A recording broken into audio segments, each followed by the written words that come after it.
Hey everyone, it's Tricky Crayon. I know I've had a lot of folks subscribe recently. I'm going to assume that that's due to the continued LuLaRoe hype, wherein the company is now filing bankruptcy, I think was the last thing that happened, which I'm really excited about. This video, though, is going back into some of the other content that I do, not going to be focused on LuLaRoe or multi-level marketing schemes. This is going to be about Walt Disney World.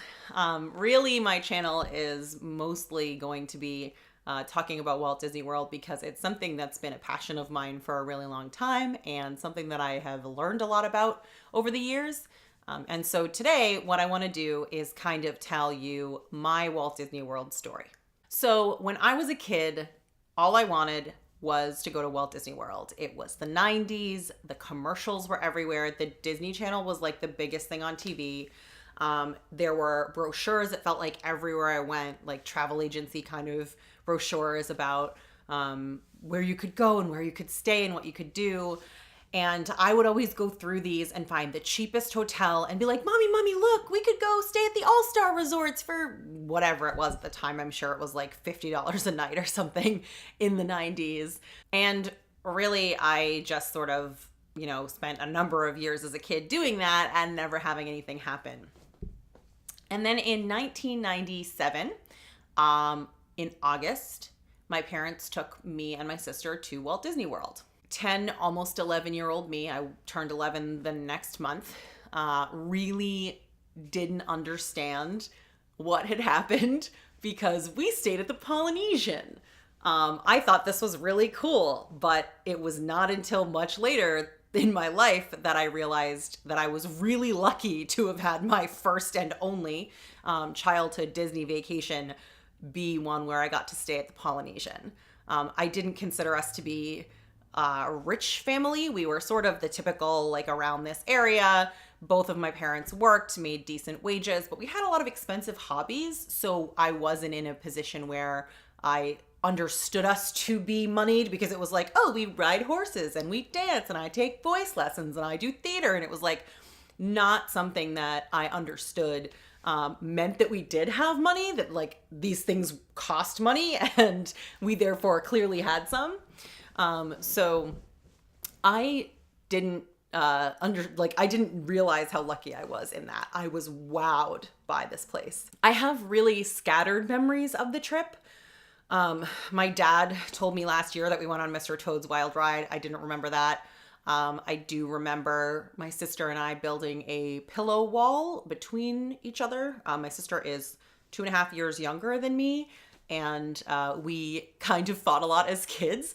So we literally built a pillow wall in the bed that we were sharing so that we each had our own side and we're not allowed to cross. I remember my mom going swimming, which she never did. It was Florida in August. So obviously, that was kind of a necessity in some ways. My dad got a really bad sunburn, even though he never does. He's mostly Portuguese and his skin tone is pretty olive. It tans really easily. And I remember him getting a really bad sunburn. I remember we went, my sister and I wanted to ride Space Mountain. So my dad waited in line with us for an hour. My mom went off to get a turkey leg because she was not about roller coasters.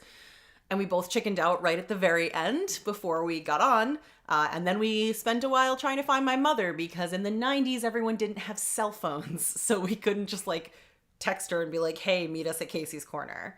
I don't really remember the plane. I don't remember a ton about the room. I remember the fountain in the Polynesian lobby. I'm never going to be over it. I loved it so much. I think we went to the luau. I remember the pool being super cool.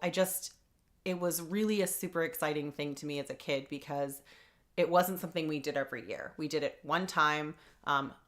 I'm pretty sure we ate at Ohana because there is a picture of my sister and I with Mickey from a character breakfast there. Both of us are super, super tan. And both of us are just grinning ear to ear. I was not one of those kids who got to go to Walt Disney World every year. So I had this one beautiful memory in the back of my head for a number of years. So I want to say late 2010, a friend of mine from college who I had stayed really close with after graduating said, hey, do you want to go to Disney? And I was like, what? Do you mean, do I want to go to Disney? I was in my first like real job after college. I was working as a receptionist slash inbound salesperson at an HVAC equipment company. And I had never really taken vacations. My family overall didn't take vacations. It wasn't just that we didn't go to Disney except that one time. We were a camp family. We didn't go on vacations in the summer. We went to camp. So my friend emails and says, hey, my family has a timeshare. We were going to go down. My parents are letting me bring a friend and I'd love to have you go. I had to pay for my park tickets and my plane ticket, and that was it. And obviously like some food and whatnot. But it was really, it made it manageable for someone who was my age, in my position, to be able to take a vacation. And it was super exciting. So that trip was my friend, her parents, her boyfriend, her sister, and 4 of her friends. So it was kind of a like celebration of her little sister's graduation and her parents taking a trip. And it was really on that trip that I fell in love with Walt Disney World. It had been, again, kind of this like hazy, nostalgic, positive memory from my childhood up until that point. And then on that trip, I realized that you could have a ton of fun there as an adult. That wasn't something that I had necessarily understood. I kind of probably at that point thought it was for kids a little bit. I didn't really have any understanding that there was a Disney community out there of people who really love the parks and are obsessed with planning and analysis of wait time trends and like which restaurants are the best to go to. I had no clue that there was a community out there of folks who loved Disney. So on that trip, we did the luau, we did Cinderella's Royal Table. Way better then than it is now. I said 2010 was when we were talking about this trip, but it was in March of 2011 that we actually went. It was during Flower and Garden, so Epcot was really cool. We drove because we were staying off property at a timeshare. So we drove from the timeshare to like the ticket and transportation center. We took the boat over to the Magic Kingdom. It was just like this just incredible thing to me. It was so exciting. We did 1 park per day. It was, none of us were particularly experts. We also did Universal, which was fine, but we'll talk about my feelings about Universal in another video perhaps. We in part went down for that because Harry Potter World had just opened and it was this super exciting thing. It was just a really interesting thing because no one there was an expert. We were all kind of going by what we could. It was before the days of My Magic Plus and Fast Pass Plus. You still had to go to each ride to get a paper Fast Pass. I remember we were really psyched at one point because we managed to get 2 Fast Passes at once, even though you're not supposed to be able to until you use the first one. We did all kinds of different rides. We did Maelstrom, another rip. I remember doing Mission Space, green, because my friends were kind of feeling sick that morning, which is good because I think on orange I would have lost my mind. I don't even really like green very much because it's kind of claustrophobic for me. Everything was totally amazing. This was also the first time that I got to go where Animal Kingdom was open, because going in 1997, which was the 25th anniversary of Walt Disney World, I was not able to go to Animal Kingdom because it opened in 1998. Really sad. I think my mom would have loved it, but she will never go back down there now that we're not kids. So I'm like so sad that she's never going to get to experience it. But for me, going to see it in 2011 was just like mind blowing. I was so excited about the jungle tracks, which I still am. I took so many pictures. I just took a million pictures. I brought down my old point and shoot. And like I took everything in, and it was awesome. It was really great. And that was when I kind of realized that not only could I take vacations as an adult, when we didn't really do that when I was a kid, but that I could also go to Walt Disney World as an adult, and it was okay. It wasn't something that was for kids. It wasn't something that I wasn't going to have fun doing, or that people were going to look at me weird for doing as an adult. Epcot too was really cool because of it being during Flower and Garden. It was just like this extra layer of interest in the park. I loved all of the topiaries. It was super cool. So if we fast forward to 2013, My now husband and I had started dating the year before, and his family had been a vacation family, but they went to one of the lakes in New Hampshire. I'm gonna say Winnipesaukee, it's probably wrong. And to Colonial Williamsburg. So they were more of an educational and like nature relaxed type of vacation family. So he had never been to Walt Disney World. And I, of course, was like, well, we've got to go. It's going to be great. You know, I'm going to show you everything. It's going to be awesome. And so I planned a vacation for us. We stayed at Port Orleans French Quarter because we had some friends who had stayed there for their honeymoon and they really recommended it highly. I started reading a bunch of different blogs about when you should go, preferred times, what the crowd levels will be like, what the weather will be like, all about how to use my Magic Plus. Obviously, Fast Passes had changed since the last time I'd been there because my Magic Plus rolled out in February 2013. You needed to plan Fast Passes differently. You needed to figure things out. So I kind of dove a lot into researching and planning. We went down there and it was just awesome. He was wowed as someone who'd never been there. I really fell even further in love with it because it just was this vacation that was super easy to plan. You click some buttons online, everything works. If everything doesn't work, they're going to make it right for you. It was really something that for me, going with my romantic partner as both, again, adults without kids, without plans of having kids, we found that it was still something that was really magical and a great escape from the reality of, you know, being a grown up and having a boring job. It was something that became kind of a passion of ours. Again, we did Universal as well because he had never been there either. And then we didn't go back for a few years until they opened the other side.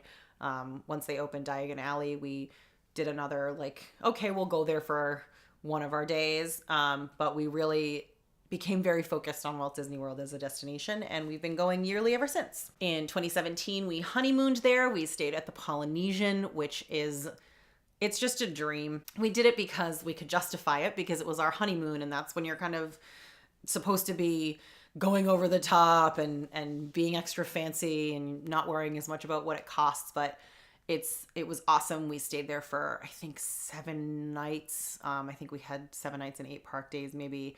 And then we upgraded to annual passes because we found out that you could do that. And they also were giving gift cards if you did a DVC tour, which we'd been kind of thinking about. So we did that tour. Didn't end up buying, but we did use the gift card to upgrade to APs, which we're going to cover our 2018 trip. But then during our 2018 trip, they did the price increases, or sorry, they did the price change over to daily, the daily ticketing variation. And they said APs wouldn't be going up, and then they did. And so I went to guest relations and said, look, I'll renew right now if you renew me at the price last night when they told me they weren't changing. But otherwise we're not going to. They renewed us. So we ended up renewing for this year. We went back down in December because a friend of ours got a job in one of the shows, and it was a show we hadn't managed to see before. So we went down for that. And then we're already going to be going back down this March. So really, this is kind of one of those things that I was into as a kid. Disney in general was something I was always really excited about. Disney World wasn't a standard vacation for us. It wasn't something that we had any regularity with. It was just kind of this dream out there of this place that connected to all of this other stuff that I loved. Now as an adult, it ties in for me to the nostalgia, but it also ties in all of this great magic that they create. The customer service there is unbeatable. I don't have to worry about what's going to happen if something goes wrong because someone's going to make it right. I also have chronic illness that can make it really hard to travel. I'm now very familiar and comfortable with the flight back and forth from Providence to Orlando. I'm also very comfortable in the parks because I don't ever feel like I'm going to be too far from a bathroom if a flare should happen. I have IBS. There's a video about it, especially about dealing with it at Walt Disney World. I'll put it in the corner there. But it's really become someplace that's very comfortable for me to be able to go as someone who really can't fathom something like backpacking across Ireland or doing a bus tour of someplace in Asia. Like, I just can't think about doing that until I figure out a better way of making my body cooperate with what I want to do. So It's been a really great way to have a safe vacation destination that I'm also really familiar with and comfortable at. So the anxieties that I might have normally about traveling are not compounding my illness. They're kind of not even there. And so I tend to have a decent time for the most part while I'm at Walt Disney World, even with my illness. So that's kind of an overview of my Walt Disney World story, how I got into the parks, and how they've continued to be a part of my life now. I've also, in the last few years, really started paying more of an attention to the community that exists around the parks, different Disney YouTubers, podcasts, Diz Twitter, sometimes the Walt Disney World subreddit. And I really think it's a fun community of folks. And so that's been a cool thing to start being a part of as well. So hopefully this has given you something of an idea of why I create the Disney content that I do.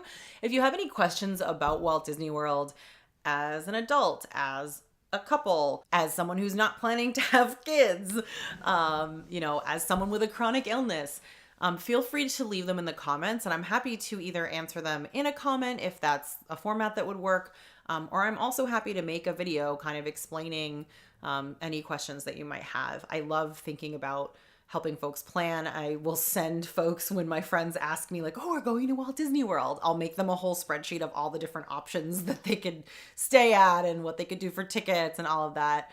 I definitely really like helping people understand how to have a good time at the parks, and that it's not something to feel weird about if you're an adult who likes to go to Walt Disney World. So again, feel free to leave any questions you might have in the comments, and thanks so much for watching. Have a great day.